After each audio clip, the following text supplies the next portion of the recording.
Okay, we are now in the second part of exercise 9.6.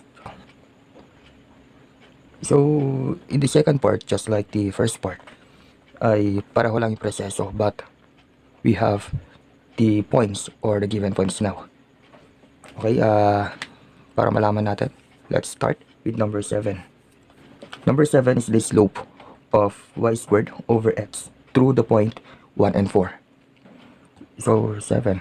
Slope or the dy over dx is equal to y squared over x through the point 1 and 4. So, the 1 here is the x and the 4 ay ang y. So, sa part na to ay separation variables lang. So, dy over y squared is equal to dx over x.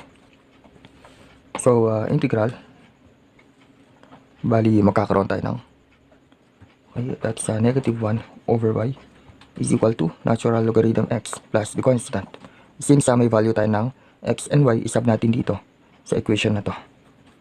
So, negative 1 over y is 4 is equal to natural logarithm x, which is 1, plus the constant. So, natural logarithm 1 is equal to 0. That's natural. I-try mo sa calcul nyo, magiging 0 yan. So, probably, ang constant natin ay negative 1 over 4.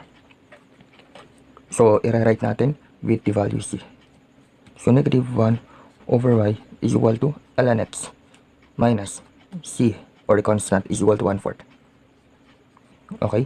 To eliminate the denominators, just multiply the whole equation into, okay, 4 and y. So, 4 multiplied by y. So, algebra lang.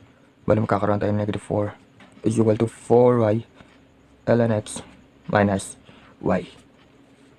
So, i-transpose natin to sa part na to.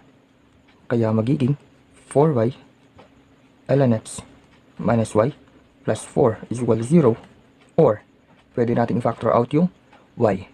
So, y multiply by 4 ln x minus 1 plus 4 is equal to 0. So, ito na ang final answer.